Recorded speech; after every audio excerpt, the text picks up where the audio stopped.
عظیم، بہت بڑا عذاب ہے۔ مراد جہنم اور اللہ تعالیٰ کی ناراضگی ہے، ان کے کفر اور ان کی سرکشی کی سزا ہے۔ سمعون، بہت سننے والے ہیں، للکاذبی، جھوٹ کو۔ حمیدی نے اپنی سند میں جابر بن عبداللہ رضی اللہ تعالیٰ عنہ سے روایت نقل کی ہے کہ فدق والوں میں سے ایک شخص نے زنا کیا تو انہوں نے مدینہ کے یہودیوں کے پاس لکھا کہ اس کے متعلق نبی صلی اللہ علیہ وسلم سے پوچھو، اگر آپ کوڑے لگانے کا حکم دیں تو یہ آپ سے لے لو، اور اگر سنگسار کرنے کے بارے میں فرمائے تو اس سے بچو۔ چنانچہ یہودیوں نے آپ سے پوچھا، آپ نے سنگسار کرنے کا حکم دیا، اسی پر آیت کا یہ حصہ نازل ہوا، فَإِن جَاءُوكَ فَاحْكُم بَيْنَهُمْ۔ اور بیہقی نے دلائل میں ابو ہریرہ رضی اللہ تعالیٰ عنہ سے اسی طرح روایت نقل کی ہے۔ جھوٹ کے وہ لوگ بہت عادی ہیں، جھوٹ سنتے ہیں، قبول کرتے ہیں، جھوٹی گواہی اور جھوٹا فیصلہ چاہتے ہیں۔ یہاں سننے سے مراد اطاعت کے لیے سنا ہے، یعنی وہ بے دینی اور کم عقلی کی وجہ سے ہر اس شخص کی دعوت پر لبیک کہتے ہیں جو انہیں جھوٹ کی طرف دعوت دیتا ہے۔ اکلونا، بہت کھانے والے ہیں، للسحتی، حرام کو۔ سحت سے مراد رشوت ہے، رشوت کھانا اور رشوت لے کر غلط مسائل بتانا یہودیوں کا طریقہ تھا، لیکن رشوت کی ایک صورت آج بھی مقبول ہے، دین کو عوام کی پسند کے مطابق بنا کر پیش کرنا تاکہ عوام میں مقبولیت حاصل ہو، عزت ملے اور نذرانے ملتے رہیں۔ سحت کے لفظی معنی مٹانے اور ہلاک کرنے کے بھی ہیں، یعنی حرام مال وہ چیز ہے جو انسان کی تمام نیکیوں کو کھا جاتی ہے، اور اس میں ایسا مال بھی شامل ہے جس کے لینے میں عار ہو، خفیہ طور پر لیا جائے، اس میں رشوت آ جاتی ہے، اور احادیث میں زانیہ کی اجرت، کتے، شراب اور مردار بیچنے کو حرام کہا گیا ہے۔ اسی طرح سود، چوری کا مال اور چوری سے کمایا ہوا مال بھی سحت میں داخل ہے۔ فَإِن جَاءُوكَ، پھر اگر وہ آپ کے پاس آئیں، فَاحْكُم بَيْنَهُمْ، تو آپ ان کے درمیان فیصلہ کر دیں، او اعرض عنہم، یا ان سے اعراض کر لیں۔ اللہ تعالیٰ نے نبی صلی اللہ علیہ وسلم کو حکم دیا کہ آپ کو اس بارے میں اختیار ہے کہ جب آپ کے پاس آئیں تو ان کے درمیان فیصلہ کریں یا اعراض کریں۔ آپ صلی اللہ علیہ وسلم کو اختیار دیا گیا ہے، کیونکہ اگر معلوم ہو جائے کہ وہ اپنے خلاف فیصلے پر راضی نہ ہو تو اس کے بارے میں کوئی فیصلہ کرنا واجب ہے، نہ فتویٰ دینا۔ تاہم اگر وہ آپ کے درمیان فیصلہ کرے تو انصاف کے ساتھ فیصلہ کرنا واجب ہے۔ وَإِن تُعْرِضْ عَنْهُمْ، اور اگر آپ ان سے اعراض کریں، فَلَن يَضُرُّوكَ شَيْئًا، تو وہ آپ کو کچھ بھی نقصان نہیں پہنچا سکیں گے۔ وَإِن حَكَمْتَ، اور اگر آپ فیصلہ کریں، فَاحْكُم بَيْنَهُمْ، تو آپ ان کے درمیان فیصلہ کریں، بالقسط، انصاف کے ساتھ۔ نبی صلی اللہ علیہ وسلم سے کہا گیا کہ اگر آپ ان سے منہ پھیر لیں تو یہ آپ کا کچھ نہیں بگاڑ سکیں گے، اور اگر آپ فیصلہ کریں تو انصاف کریں، لوگ ظالم ہوں یا دشمن، ان کے درمیان انصاف کرنے سے آپ کو کوئی چیز نہ روکے۔ قتادہ رحمۃ اللہ کہتے ہیں کہ اللہ تعالیٰ نے نبی صلی اللہ علیہ وسلم کو رخصت دی ہے۔ ان اللہ یحب، یقیناً اللہ تعالیٰ پسند کرتا ہے، المقسطین، انصاف کرنے والوں کو۔ عدل کے ساتھ فیصلہ کرنا اللہ تعالیٰ کو بے حد پسند ہے۔ عبداللہ بن عمر رضی اللہ تعالیٰ عنہ سے روایت ہے کہ نبی صلی اللہ علیہ وسلم نے ارشاد فرمایا، انصاف کرنے والے رحمان کے دائیں جانب اللہ کے نزدیک نور کے ممبروں پر ہوں گے، اور اللہ تعالیٰ کے دونوں ہاتھ دائیں ہیں۔ یہ وہ لوگ ہوں گے جو اپنی رعایا اور اہل و عیال میں عدل و انصاف کرتے ہوں گے۔ صحیح مسلم 4721۔ وَکیفَ، اور کیسے، یحکمونک، وہ منصف بناتے ہیں آپ کو، وَعندہم التوراۃ، حالانکہ ان کے پاس تورات ہے، فیہا حکم اللہ، جس میں اللہ تعالیٰ کا حکم ہے۔ یہودیوں کی بدنیتی کو اس آیت میں بے نقاب کیا گیا ہے کہ یہ لوگ خود اپنی کتاب کو چھوڑ کر اگر آپ کو حکم بنا رہے ہیں تو در حقیقت اپنی خواہشات کے مطابق فیصلے کروانا چاہتے ہیں۔ انہیں دلچسپی اللہ تعالیٰ کی کتاب سے نہیں بلکہ اپنی خواہشات سے ہے۔ اگر وہ مومن ہوتے تو ایمان کے تقاضے اور اس کے واجبات پورے کرتے اور اللہ تعالیٰ کے حکم سے منہ نہ موڑتے۔ ان کے پاس اللہ تعالیٰ کا حکم تورات میں موجود ہے، اگر وہ ایمان رکھتے تو وہ اس سے منہ نہ موڑتے۔ ثم یتولون، پھر وہ منہ موڑ رہے ہیں، من بعد ذالک، اس کے بعد بھی۔ اس سے مراد یہ ہے کہ ایک طرف آپ صلی اللہ علیہ وسلم کو حکم بناتے ہیں اور دوسری طرف آپ کے حکم سے منہ بھی موڑتے ہیں، آپ کی اطاعت نہیں کرتے یا پھر آپ کی اطاعت پر راضی نہیں ہوتے۔ وما اولئک بالمؤمنین، اور وہ لوگ مومن ہی نہیں ہیں، یعنی تورات اور موسیٰ علیہ السلام پر ایمان لانے والے نہیں ہیں۔ وہ نہ آپ پر ایمان رکھتے ہیں، نہ آپ صلی اللہ علیہ وسلم کے حکم پر، اور نہ تورات کے حکم پر ایمان رکھتے ہیں۔ اگر کوئی ایمان لاتا ہے تو اسے اپنی پوری زندگی میں شریعت کو نافذ کرنا ہوگا، ورنہ وہ ایمان والا نہیں۔ محکوم لوگ بھی اگر شریعت کے نفاذ پر راضی نہیں تو وہ اسلام کے دائرے سے نکل جائیں گے، چاہے وہ زبان سے ایمان کا دعویٰ ہی کیوں نہ کریں۔ انا انزلنا التوراۃ،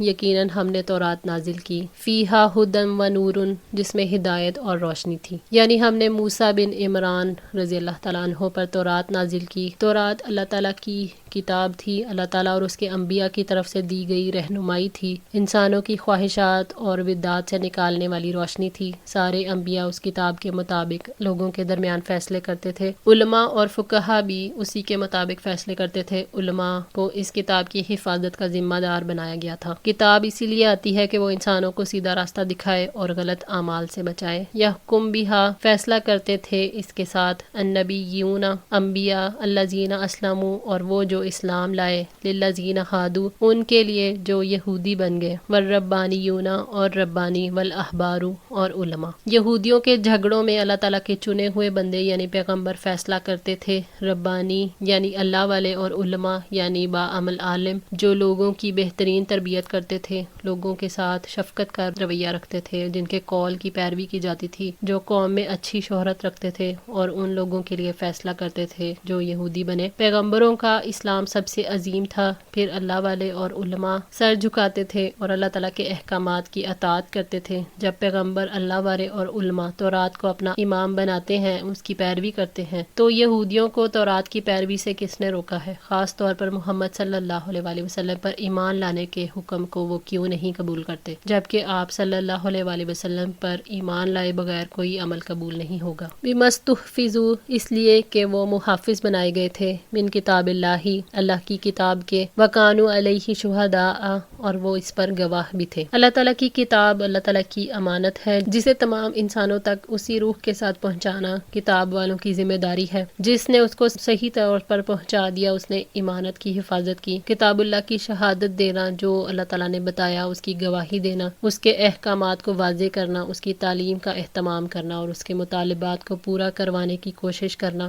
اور اس کے نظام کو نافذ کرنے کی کوشش کرنا ہی دراصل شہادت ہے. وہ اللہ تعالیٰ کی کتاب کے محافظ بنائے گئے تھے اور وہ اس کی خبر گیری پر مقرر تھے، یعنی اس وجہ سے کہ اللہ تعالیٰ نے ان پر اپنی کتاب کی حفاظت کی ذمہ داری ڈالی تھی، ان کو اپنی کتاب کا امین بنایا تھا اور یہ کتاب ان کے پاس امانت تھی اور اس میں کمی بیشی اور چھپانے سے اس کی حفاظت کو اور بے علم لوگوں کو اس کی تعلیم دینے کو ان پر واجب قرار دیا تھا. فلا تخشوا الناس چنانچہ تم لوگوں سے نہ ڈرو، واخشونی اور مجھ سے ڈرو، ولا تشتروا بآیاتی ثمنا قلیلا اور میری آیات کے بدلے تھوڑی قیمت نہ لو. تو وہ صرف اپنے رب سے ڈر رہے، لوگوں کا ڈر اور خوف اسے علم کو قائم کرنے سے نہ روکے، دین کو دنیا پر ترجیح نہ دے. لوگوں کے ڈر کا ذکر اس لیے کیا گیا کیونکہ انسانوں کا خوف انسان کو اللہ تعالیٰ کے دین کی حفاظت اور شریعت کو نافذ کرنے سے روکتا ہے. انسان تعلیم دیتے ہوئے احکامات کو چھپاتا ہے، اس کے مطالبات چھپاتا ہے، اس کے احکامات پڑھتا ہے، سنتا ہے، لیکن عمل سے چھپا لیتا ہے. اللہ تعالیٰ کے علم میں یہ بات تھی کہ اسلامی شریعت کے نفاذ میں یہ رکاوٹ آئے گی کہ جانی اور مالی نقصانات برداشت کرنے ہوں گے، اس لیے فرمایا کہ لوگوں سے نہ ڈرو بلکہ مجھ سے ڈرو. آیات کو بیچنے کی صورت یہ بھی ہے کہ سچ بولنے کی جگہ پر خاموش ہو جانا اور اسے حکمت قرار دینا، اللہ تعالیٰ کے احکامات میں تبدیلی کرنے کو مصلحت قرار دینا، ایسے فتوے جاری کرنا جس میں حق اور باطل ملے ہوئے ہوں. تھوڑی قیمت سے مراد دنیا کے تھوڑے سے مفادات، تھوڑی سی عزت جس کے عوض دین کو بیچا جاتا ہے اور جہنم جانے کا سامان کیا جاتا ہے. وَمَن لَمْ يَحْكُمْ اور جو نہ فیصلہ کرے بِمَا أَنزَلَ اللَّهُ اس کے مطابق جو اللہ تعالیٰ نے نازل کیا، فَأُولَئِكَ هُمُ الْكَافِرُونَ تو وہی لوگ کافر ہیں. بِمَا أَنزَلَ اللَّهُ سے مراد صرف قرآن نہیں بلکہ وہ اسوہ رسول بھی ہے، کیونکہ نبی صلی اللہ علیہ وآلہ وسلم کی اطاعت قرآن کی روح سے لازم ہے. اللہ تعالیٰ نے فرمایا ہے وَمَا آتَاكُمُ الرَّسُولُ فَخُذُوهُ وَمَا نَهَاكُمْ عَنْهُ فَانْتَهُوا. شابی فرماتے ہیں مسلمانوں میں جس نے کتاب کے خلاف فتویٰ دیا وہ کافر ہے، یہودیوں میں دیا ہو تو وہ ظالم ہے اور نصرانیوں میں سے دیا ہو تو وہ فاسق ہے. ابن عباس رضی اللہ تعالیٰ عنہ کا قول ہے جس نے اللہ تعالیٰ کے نازل کردہ حکم کا انکار کیا اس نے کفر کیا، اور جس نے اس کا اقرار کیا اور اس کے ساتھ فیصلہ نہ کیا وہ ظالم اور فاسق ہے. وہ کہتے ہیں جس نے حدود اللہ میں سے کسی چیز کا انکار کیا تو یقیناً اس نے کفر کیا. ابن ابی حاتم. اور جو کوئی اللہ تعالیٰ کے نازل کردہ یعنی قرآن اور سنت کے مطابق فیصلہ نہیں کرتا بلکہ جان بوجھ کر باطل فیصلے کرتا ہے تو ایسے لوگ کافر ہیں. جب کوئی اللہ تعالیٰ کی کتاب کو چھوڑ کر کسی اور قانون کے مطابق فیصلے کرنے کو جائز سمجھتا ہے تو ایسا کرنے والا ملت اسلامیہ سے خارج ہو جاتا ہے. وَكَتَبْنَا عَلَيْهِمْ اور لکھ دیا ہم نے ان پر، فیہا اس میں، ان النفس بالنفس بلا شبہ جان کے بدلے جان. اللہ تعالیٰ نے ان پر فرض قرار دیا تھا کہ کسی کو جان بوجھ کر قتل کرے تو اس کے قصاص میں اسی کو قتل کیا جائے گا۔ حضرت انس رضی اللہ تعالیٰ عنہ کہتے ہیں کہ ایک یہودی نے ایک لڑکی کا سر 2 پتھروں کے درمیان رکھ کر کچل دیا۔ اس سے پوچھا گیا کہ یہ کس نے کیا؟ فلاں نے کیا، فلاں نے کیا، یہاں تک کہ اس یہودی کا نام لیا گیا تو اس نے اپنے سر سے اشارہ کیا کہ ہاں میں نے کیا، تو اس کو پکڑ لیا گیا اور اس نے اقرار جرم کیا۔ تو نبی صلی اللہ علیہ وآلہ وسلم نے حکم دیا تو اس یہودی کا سر بھی 2 پتھروں کے درمیان رکھ کر کچل دیا گیا۔ صحیح بخاری کتاب الدیات۔ تورات میں جو قصاص کے احکام تھے عملی طور پر یہودیوں نے ان کو بھی بدل رکھا تھا۔ مدینہ میں یہودیوں کے 2 بڑے قبیلے تھے، ایک قبیلہ بنو نذیر اور دوسرا بنو قریظہ۔ ان میں آپس میں لڑائی جھگڑے اور وارداتیں ہوتی رہتی تھیں۔ بنی نذیر اپنے آپ کو اشرف اور اعلیٰ سمجھتے تھے۔ جب کوئی شخص بنی نذیر میں سے بنی قریظہ کے کسی شخص کو قتل کر دیتا تو اسے قصاص میں قتل نہیں ہونے دیتے تھے اور اس کی دیت میں 70 وسق کھجوریں دے دیتے تھے، اور جب کوئی شخص بنی قریظہ میں سے بنو نذیر کے کسی شخص کو قتل کر دیتا تھا تو قاتل کو قصاص میں قتل بھی کرتے تھے اور دیت میں 140 وسق کھجوریں بھی لیتے تھے، اور اگر بنو نذیر کی کوئی عورت بنی قریظہ کے ہاتھ سے قتل ہو جاتی تو اس کے عوض بنو قریظہ کے مرد کو قتل کرتے تھے، اور اگر کوئی غلام قتل ہو جاتا تو اس کے بدلے بنو قریظہ کے آزاد مرد کو قتل کرتے تھے۔ اسی طرح کے قانون انہوں نے زخمیوں کے بارے میں بھی بنا رکھے تھے۔ بنو قریظہ کو کم مال دیتے تھے اور خود اس سے دگنا لیتے تھے۔ نبی صلی اللہ علیہ وآلہ وسلم نے فرمایا کہ جان کی دیت 100 اونٹ ہے، سنن نسائی۔ والعین بالعینی، اور آنکھ کے بدلے آنکھ، والانف بالانفی، اور ناک کے بدلے ناک، والاذن بالاذنی، اور کان کے بدلے کان، والسن بالسنی، اور دانت کے بدلے دانت۔ اللہ تعالیٰ نے تورات کے قانون کی خبر دی ہے کہ جان کے بدلے جان اور آنکھ کے بدلے آنکھ اور ناک اور کان کے بدلے وہی ناک اور کان اور دانت کے بدلے دانت لیا جائے گا۔ حضرت انس بن مالک رضی اللہ تعالیٰ عنہ نے بیان کیا کہ ربی نے، جو انس رضی اللہ تعالیٰ عنہ کی پھوپھی تھیں، انصار کی ایک لڑکی کے آگے کے دانت توڑ دیے۔ لڑکی والوں نے قصاص چاہا اور نبی صلی اللہ علیہ وآلہ وسلم کی خدمت میں حاضر ہوئے۔ آپ نے بھی قصاص کا حکم دیا۔ حضرت انس بن مالک کے چچا انس بن نضر نے کہا کہ نہیں، اللہ کی قسم ان کا دانت نہ توڑا جائے گا۔ نبی صلی اللہ علیہ وآلہ وسلم نے فرمایا انس، لیکن کتاب اللہ کا حکم قصاص ہی کا ہے۔ پھر لڑکی والے معافی پر راضی ہو گئے اور دیت لینا منظور کر لیا۔ اس پر نبی صلی اللہ علیہ وآلہ وسلم نے فرمایا کہ اللہ کے بہت سے بندے ایسے ہیں کہ اگر وہ اللہ کا نام لے کر قسم کھا لیں تو اللہ ان کی قسم سچی کر دیتا ہے۔ صحیح بخاری 4611۔ حضرت یعلا کہتے ہیں کہ میں ایک جنگ میں گیا، وہاں ایک شخص نے دوسرے کو دانت سے کاٹا، اس نے زور سے اپنا ہاتھ کھینچا تو کاٹنے والے کا دانت ٹوٹ گیا۔ پھر وہ قصاص کے لیے آپ صلی اللہ علیہ وآلہ وسلم کے پاس آیا تو آپ نے اس کا قصاص باطل قرار دیا اور فرمایا کہ کیا وہ اپنا ہاتھ تیرے منہ میں رہنے دیتا کہ تو اسے یوں چبا جائے جیسے اونٹ چبا ڈالتا ہے۔ صحیح بخاری۔ والجروحہ، اور زخموں کا بھی قصاص بدلہ ہے، یعنی زخموں کی قصاص ہے۔ جو جان بوجھ کر کسی کو زخمی کرتا ہے تو زخموں کا قصاص لیا جائے گا اور اسے حد، مقام، زخم کی لمبائی، چوڑائی اور گہرائی کے مطابق اتنا ہی زخم لگایا جائے گا۔ یہ بھی معلوم ہونا چاہیے کہ ہم سے پہلے کی شریعت کی پیروی ہمارے لیے بھی اس وقت تک لازم ہے جب تک کہ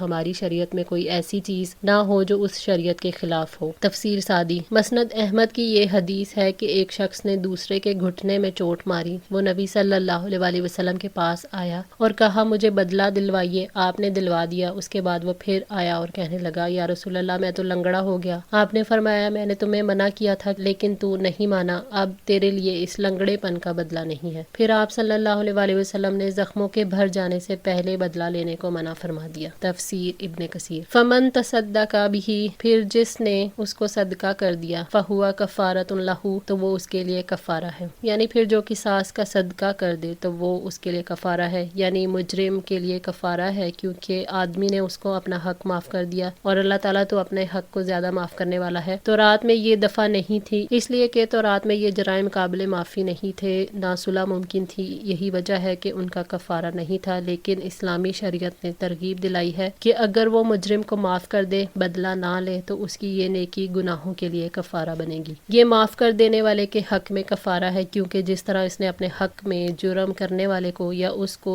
معاف کر دیا جو اس سے متعلق ہے، اس طرح اللہ تعالیٰ اس کے گناہوں کو معاف کر دیتا ہے۔ حدیث میں بھی ہے کہ جس مسلمان کو دوسرے مسلمان سے اذیت پہنچے اور وہ اسے معاف کر دے تو اللہ اس کے بدلے ایک درجہ اس کا بلند کرتا ہے اور ایک گناہ کم کرتا ہے۔ جامع ترمذی۔ اسلامی شریعت نے قصاص کے بارے میں پہلا اصول مساوات کا دیا ہے، یعنی خون سب کا برابر تو سزا بھی سب کی برابر۔ اسلام میں جان کے بدلے جان اور عضو کے بدلے عضو ہے۔ اس حوالے سے کسی علاقے، کسی طبقے، نسل نسب، خون اور کسی قوم میں کوئی فرق نہیں، تمام لوگ قانون کی نظروں میں برابر ہوں گے اور ایک ہی پلیٹ فارم سے انصاف حاصل کریں گے۔ وَمَن لَّمْ يَحْكُمْ، اور جو کوئی فیصلہ نہ کرے، بِمَا أَنزَلَ اللَّهُ، اس کے مطابق جو اللہ نے نازل کیا، فَأُولَٰئِکَ هُمُ الظَّالِمُونَ، تو وہی لوگ ظالم ہیں۔ ظالم اس لیے ہے کہ اللہ تعالیٰ کی شریعت کے بجائے انسانوں کو اپنی شریعت پر چلاتا ہے، اپنے آپ کو ہلاکت میں ڈالتا ہے، کفر کی سزا کا وہ اپنے آپ کو مستحق بناتا ہے، اپنی ذات اور تمام لوگوں کی زندگیوں کو عذاب میں ڈالتا ہے۔ ابن عباس رضی اللہ تعالیٰ عنہ نے فرمایا، اگر اس فعل کو حلال سمجھتے ہوئے کیا جائے تو یہ سب سے بڑا ظلم ہے، اور اگر اس کو حلال نہ سمجھتے ہوئے کیا جائے تو یہ گناہ کبیرہ ہے۔ آج کے لیے اتنا ہی۔ دعا ہے اللہ تعالیٰ ہماری اس کوشش کو قبول فرمائے، ہماری غلطیوں کو، تاہیوں کو معاف فرما کر ہماری اصلاح فرمائے۔ جزاکم اللہ خیر، والسلام علیکم ورحمۃ اللہ وبرکاتہ۔